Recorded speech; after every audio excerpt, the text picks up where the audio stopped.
Akiamka hapo mzazi haraka haraka, umechelewa shule, chukua uniform, anamuaisha haraka shuleni, hamuulizi umesali. Au ukimwamsha waache, watasali muda wote, kwanza waache tu.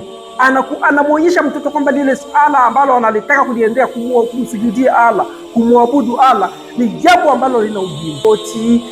Unaanza kumuingiza taratibu, kwa sababu tunaona wanapotembea hao wenzetu, anatembea mtu amevaa nguo ya ugu, mwanamume inakwenda inamchora maumbile, au mwanamke hijabu anakuwa hana mpango nao ule wakati bado mdogo.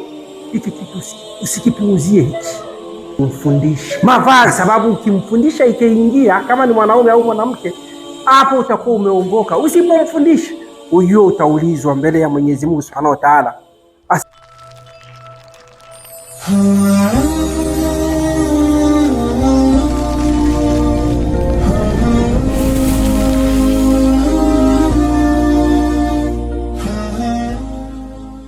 A'udhu billahi minash shaitani rrajim.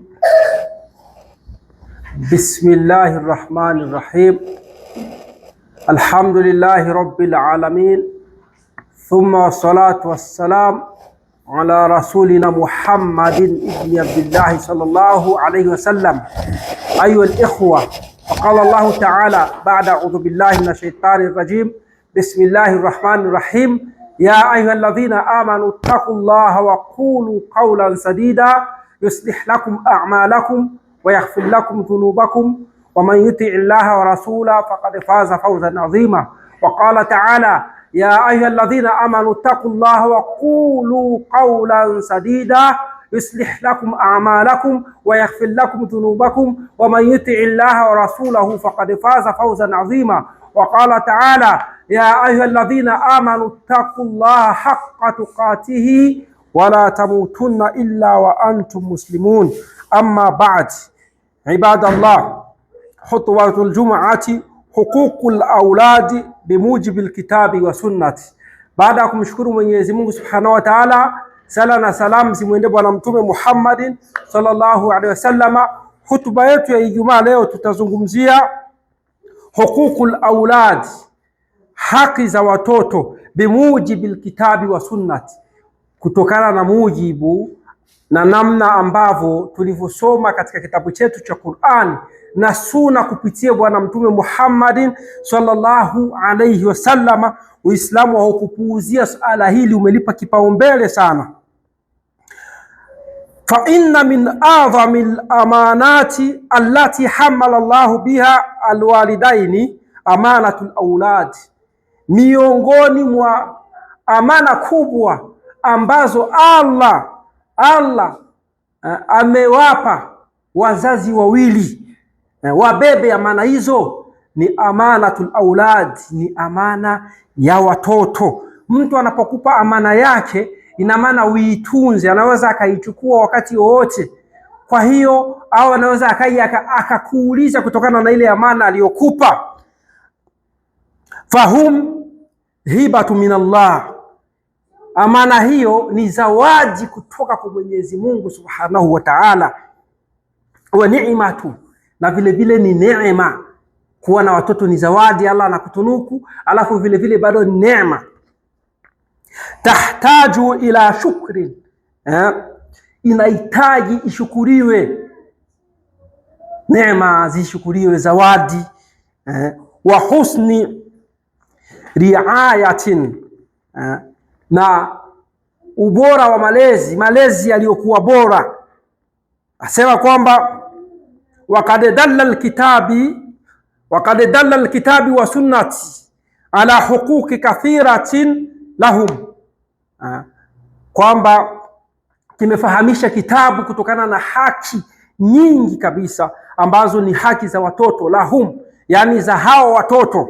Asema tuslihu biha, kutengeneza kupitia haki hizo, kupitia amana hizo, alquluba, kutengeneza nafsi kwanza za watoto. Akiwa bado mdogo, kuna vitu ambavyo anatakiwa kuvipata mapema kumuandaa. Walbuyuta, yani na nyumba yako ikitengamaa au yule mtoto akiwa sawa, akiongoka, na nyumba za wengine zitaongoka, kwa sababu atakutana na wale wenzake, kule kukutana nao atawapa ule ushauri, ina maana na nyumba za wengine zitaongoka. Kwa hiyo walmujtamiati, na jamii sasa nzima, kuna watoto wengi ambao wanaongoka, wanakuja kusaidia sasa jamii. Lazima tulipo umuhimu, na kama mtaangalia picha ambayo mnayoiona kwamba tulilipuuzia kidogo ili swala la watoto na kuwapa hizi baadhi ya haki zao muhimu zinazohimizwa katika dini, na ndio maana linapokuja kila la kuwachukua wanakwenda. Kwa hiyo ayuha almuslimun, ndugu zanguni Waislamu, inna min awali huquqi alawlad, hakika ya kwanza katika haki za watoto, miongoni mwa haki ya kwanza asema kwamba ikhtiyarul ummi swaliha, ni kumpata mama aliyekuwa bora. Kuna mtu ambaye alioa, baada ya kuoa akamchukua mwanaye akamwambia, bwana, hivi ameshaanza kupata ufahamu, anaelewa, naomba unielekeze haki za dini na nini. Akamwambia, umechelewa, wewe ulikuwa uje kabla. Na ndio maana ukiangalia kina mama wametushinda hasa katika hili. Siku ya harusi watakusanyika kina mama, watakaona huyu anamwambia hivi, huyu anamwambia hivi, huyu anamwambia hivi. Yaani baba harusi yeye hakuna anayemwambia chochote zaidi ya yale machache anayozungumza shekhe, lakini kina mama wanajitahidi kumuongoza. Kwa hiyo kitu cha kwanza, akipatikana mwanamke mwema, ni jambo ambalo lina maana sana. Kuna rafiki yangu mmoja ambaye ni katika mamekaniki wetu, alikuja na mke wake kutoka katika nchi hizo za nyumbani huku.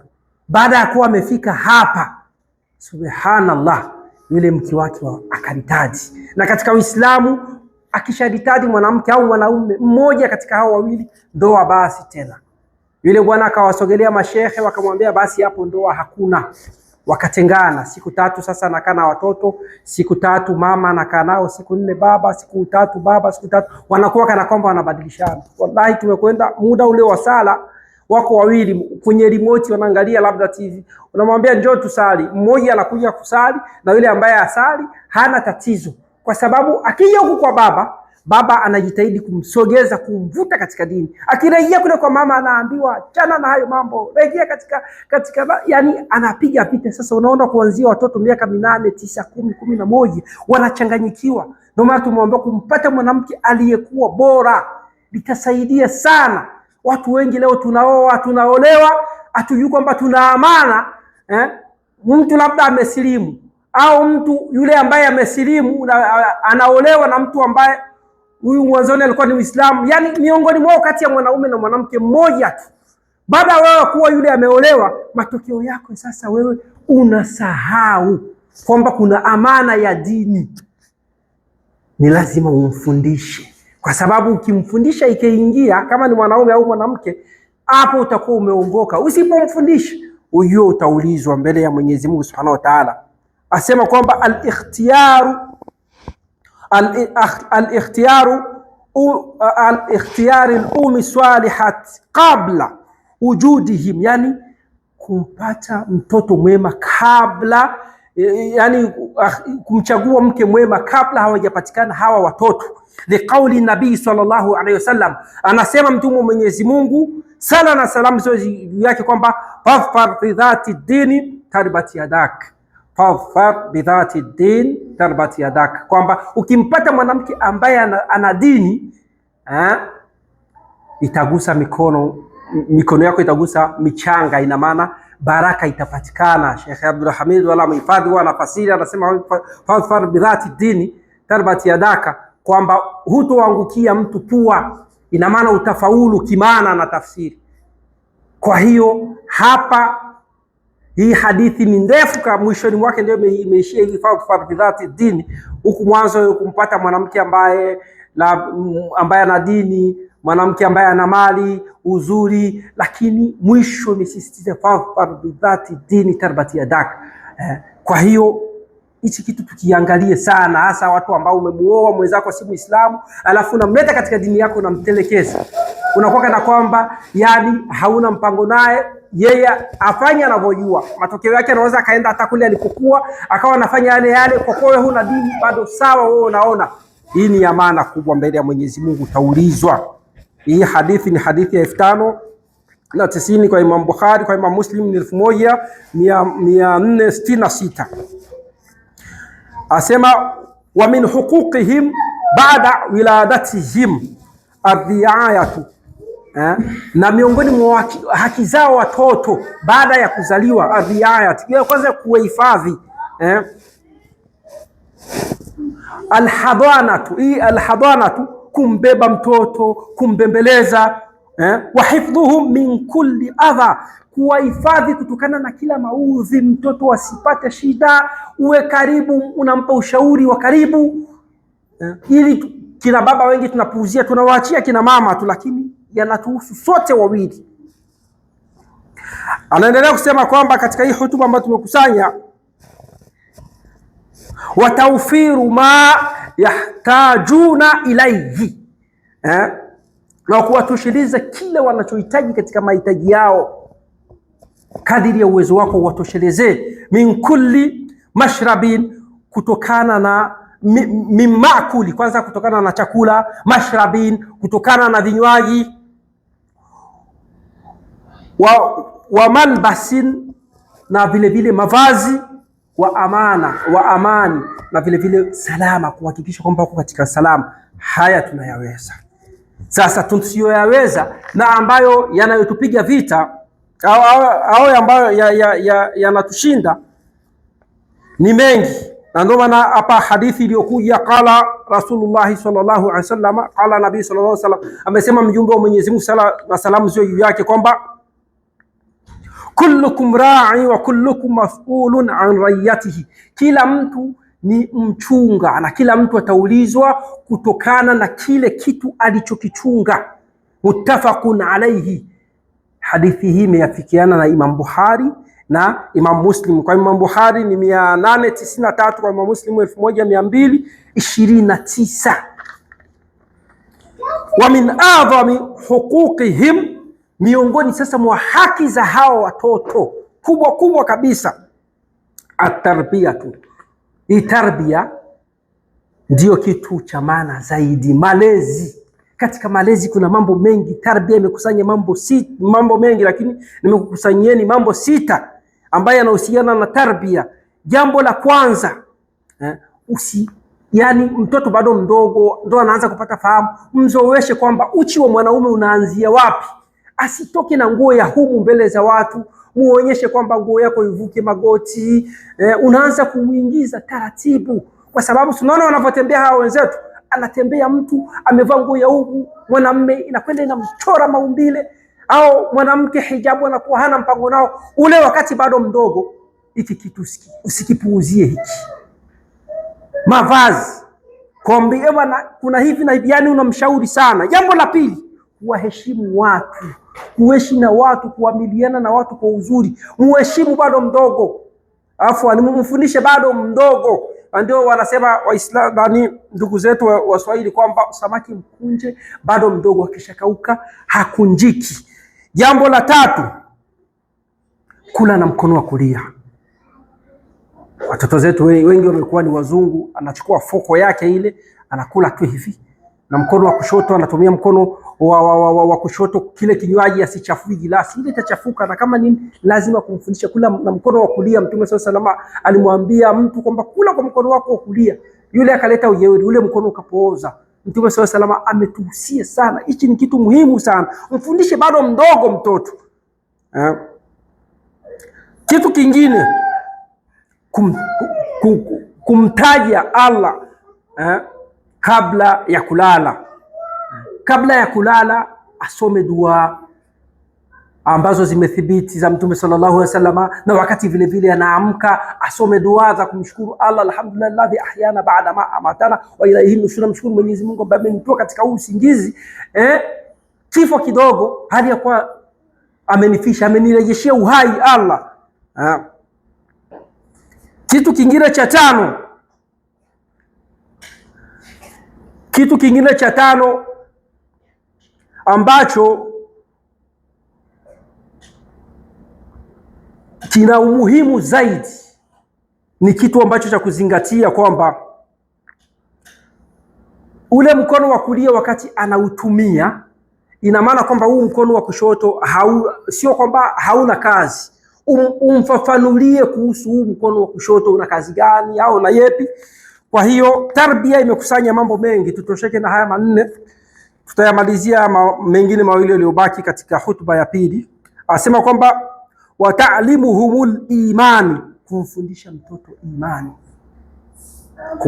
mtoto imani, kwa sababu mtoto tayari ameshakuwa na akili, ameshaanza kufanya kazi, anaamiliana na watu, anakutana na watu. Huko anakokwenda unafikiri kuna salama? Wewe usitizame tu kwamba pesa inapatikana. Hapana, kuwa makini sana, mwambie mwanangu, unakwenda, kuna kazi unakwenda kuzifanya huku. Utakutana na watu hawamjui Mungu, ukiwaambia habari za Mungu wanakutukana, wanakudharau, wanakufanyia kejeli. Kwa hiyo kuwa makini sana sana sana sana sana na hilo.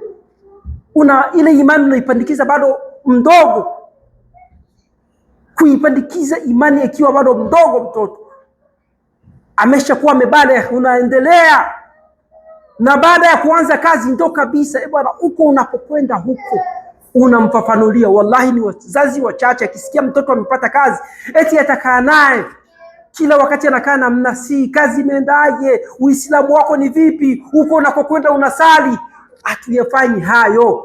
Wewe ni kuchungulia, tayari ameshaleta, tayari mashallah imepatikana riziki, tushirikiane kufanya miradi ya Afrika, tushirikiane kufanya kadha. Lakini tujue kwamba hii miradi tusipoitengenezea misingi ya dini, itakuwa tumeacha fitna kubwa baada ya kutoweka ulimwenguni. Kwa hiyo tumuombe Mwenyezi Mungu Subhanahu wa Ta'ala msamaha katika yale ambayo tunayotenda usiku na mchana, kwa kujua na kwa kutokujua. Aqulu qawlu hadha wa astaghfirullah li wa lakum.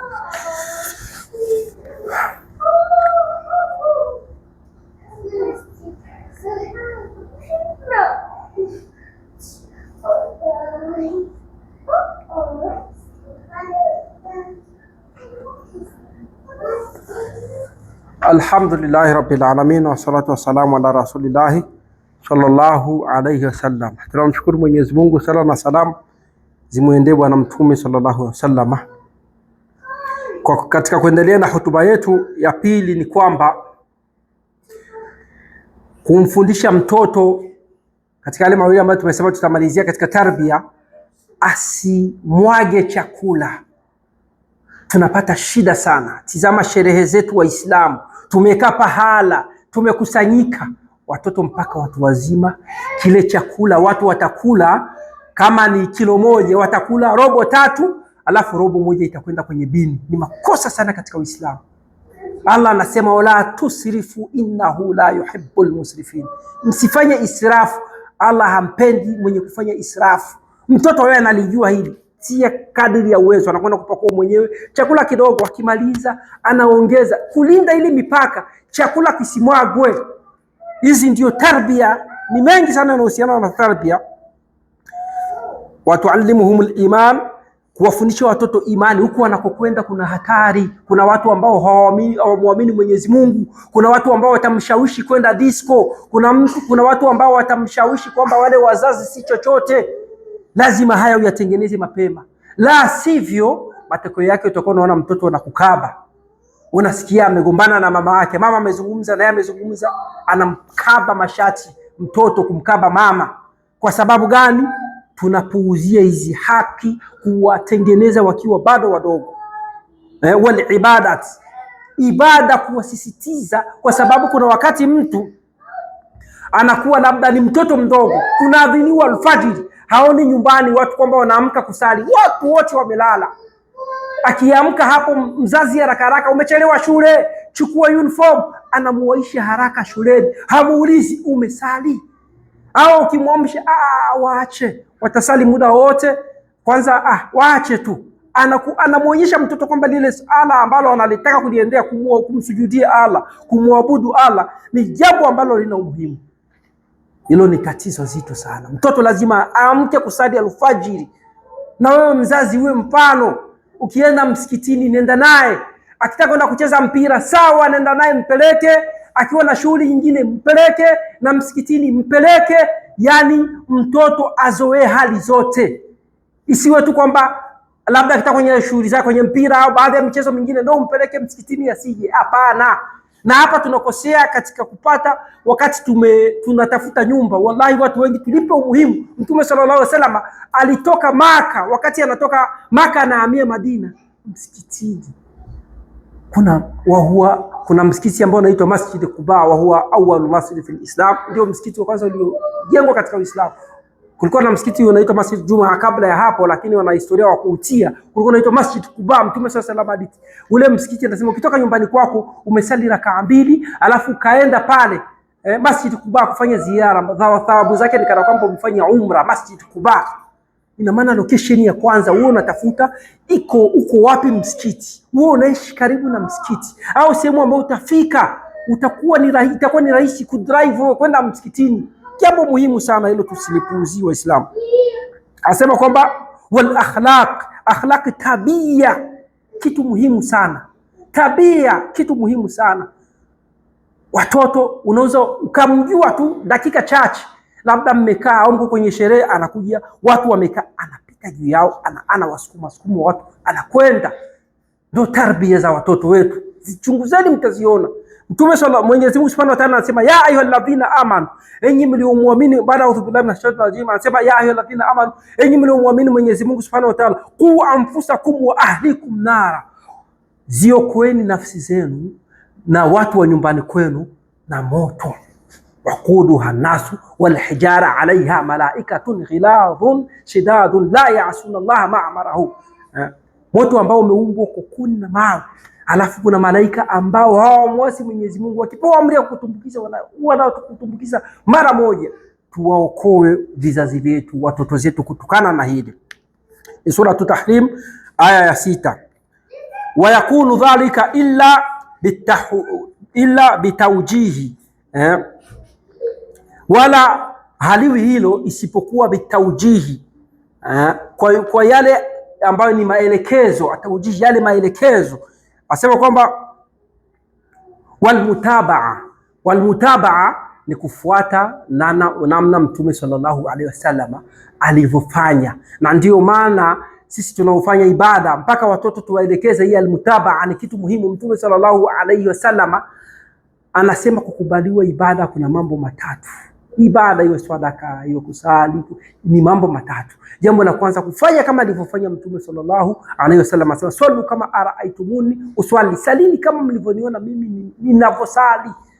Mtu aliingia msikitini akasali mara moja, amerukua amesujudu, anatoa yule mtu salamu, Mtume anamwambia uje sali tena, akamrejesha kama mara 3, akamwambia unyenyekevu, swali kama araaitumuni uswali, utulie katika sala. Jambo la pili kukubaliwa mtu ibada awe Muislamu. 3, ikhlas. Anafanya kwa ajili gani? Kwa ajili ya bosi, kwa ajili ya mtu, kwa ajili ya metumbo, kwa ajili ya Mwenyezi Mungu Subhanahu wa Ta'ala. Hayo mambo matatu haya muhimu sana kuzingatia. Asema kwamba walqudwa, hiyo walqudwati ni katika kufuata. Sasa laqad kana lakum fi rasulillahi uswatun hasana. Mtume sallallahu alaihi wasallam alikuwa ndiye kiigizo chema. Hii alqudwat, tuigize yale ambayo Mtume Muhammad sallallahu alaihi wasallam alivyokuwa akifanya, tuwapeleke huku watoto zetu tuwatoe katika yale mambo ya kuigiza. Ronaldo amefanya nini, wanamuziki, wasanii, sijui watu gani, tuwatoe huko wamuigize bwana Mtume sallallahu alaihi wasallam wakiwa bado wadogo. Itakapokuwa wamekuwa wakubwa, kwa kweli itakuwa ngumu kwamba wasiyafuati haya kwa kuwa mwafundisha mapema. Kwa hiyo ya kuzungumza ni mengi sana, na tunaona muda wetu umetutupa mkono. Muda si rafiki, muda sio rafiki. Kwa hiyo tutakuwa wenye kuishia hapa inshallah, bimashiatillah. Tutaendeleza hutuba hii wiki ijayo kunako majala ya Mwenyezi Mungu Subhanahu wa Ta'ala. Tunamuomba Mwenyezi Mungu atujalie tuweze kuwafanyia kazi haya ambayo tumeyazungumzia, tuwe ni wenye kuyaingiza katika vitendo vyetu, masikio ya ndani ya nafsi kabla masikio ya nje, inna Allaha wa malaikatahu yusalluna ala nabi ya ayyuhalladhina amanu sallu alayhi wa sallimu taslima. Allahumma salli ala Muhammadin wa ala ali Muhammadin kama sallaita ala Ibrahim wa ala ali Ibrahim wa barik ala Muhammadin wa ala ali Muhammadin kama barakta ala Ibrahim wa ala ali Ibrahim fil alamin innaka Hamidum Majid. Warḍa Allahumma 'anil khulafa'i rashidin Abu Bakr as-Siddiq wa Umar ibn Khattab wa Uthman ibn Affan wa Uthman ibn Affan wa Ali ibn Abi Talib radhiyallahu anhum wa ashabu wa an ashabi rasulika ajma'in. Allahumma a'idh al-islam wal muslimin wa adhil ash-shirka wal mushrikin. Allahumma aslih abna'ana wa banatina wahdihim ahsani al-akhlaq wal a'malu ya rabbal alamin. ربنا اجعلنا مقيم الصلاة ومن ذريتنا ربنا تقبل دعاء ربنا اغفر لنا ولوالدي وللمؤمنين يوم يقوم الحساب.